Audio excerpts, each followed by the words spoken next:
Hello, hello.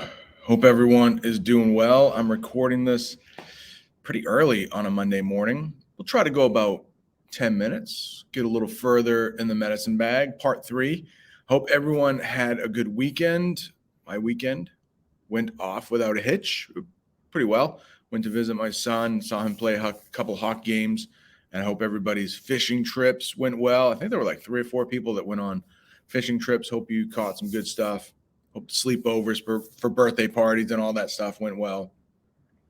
All right, so we're going to pick up right where we left off. Remember, the grandfather is like in pretty rough state.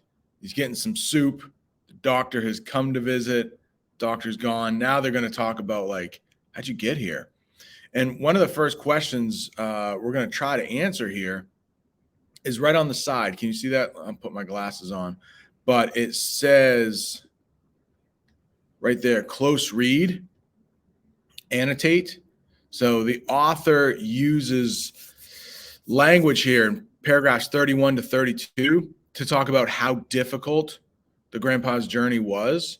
So the question, why does the author provide so much detail about the journey? It's like 2 paragraphs worth.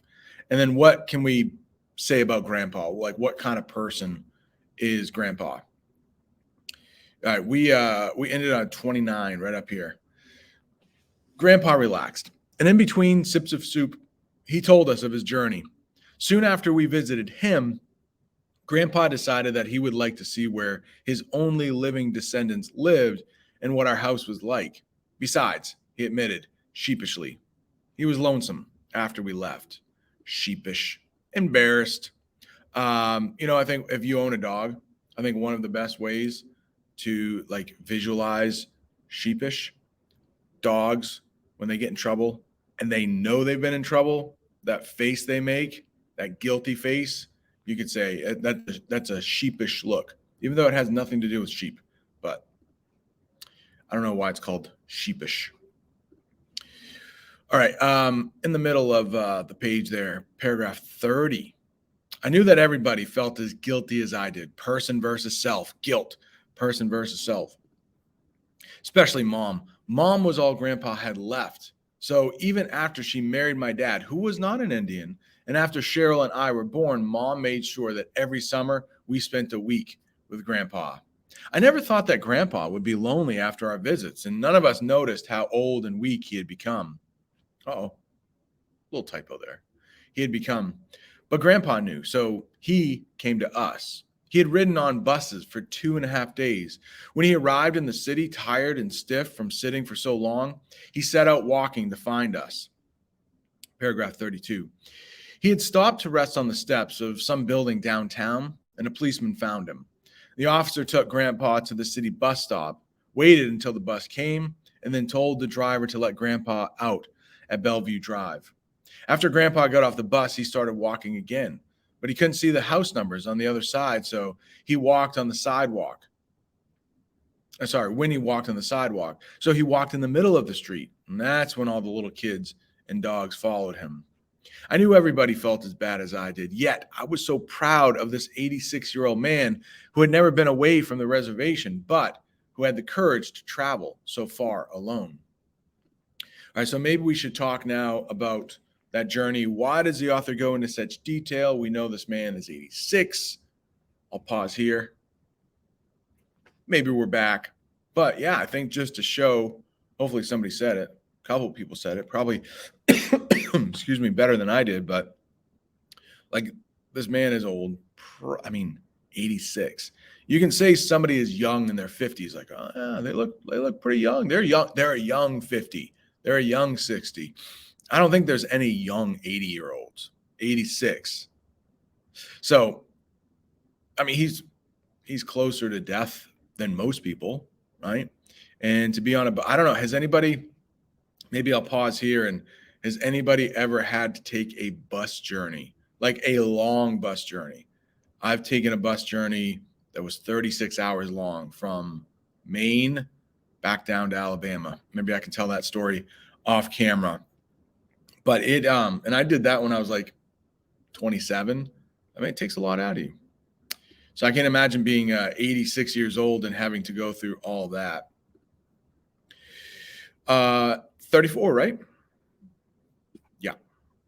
Yeah, 34. You found the money in my boots, Mom asked. Martin did, she answered, and then scolded. Grandpa, you shouldn't have carried so much money. What if someone had stolen it from you? Grandpa laughed. I would have known if anyone tried to take my boots off my feet. The money is what I've saved for a long time, $100 for my funeral. But you take it now to buy groceries, so I won't be a burden to you while I'm here. All right. And unfortunately, I do know a little bit about funeral costs. I've talked about that this summer. My mom passed away. So for like the cheapest funeral, anybody know? Just pause there for a second. The very cheapest bare bones funeral, it's like $5,000. So $100 must have gone a long way. So more proof that this doesn't take place even close to 2022. I'm thinking 1940s, 1950s. That's me just thinking that, using those clues. All right, back to the story. That won't be necessary. So, you can use it for, maybe I didn't read that. But he said you can buy groceries, so I won't be a burden to you. That won't be necessary, Grandpa, Dad said. We are honored to have you with us. You will never be a burden. I'm only sorry that we never thought to bring you home with us this summer and spare you the discomfort of a long bus trip. Grandpa was pleased. Thank you, he answered. But don't feel bad that you didn't bring me with you, for I would not have come then. It was not time. So I think this is more proof that Grandpa is pretty stubborn. He said this in such a way that no one could argue with him. To Grandpa and the Lakota, he once told me a thing would be done when it is the right time to do it, and that's the way it is. There are those boots again. Also, Grandpa went on, looking at me, I've come because it will soon be time for Martin to have the medicine bag. All right. Keep it short here today on a Monday. The name medicine bag was just mentioned, so the title of the story is actually going to work out right here. So Martin will get the medicine bag. We don't know what the medicine bag is. We don't know why. We'll find out tomorrow. All right. Hopefully that is good, and you will have some time in class. We'll read a little Frankenbeans, and then if you want to get any work done on the quiz, I'll talk more about that. You don't have to today, and I won't be able to get your study guides back to you until probably Wednesday. But if you would like to take the quiz early, I know some people like to do that stuff. Take the quiz early. Work on any questions that you might be able to do after reading the medicine bag.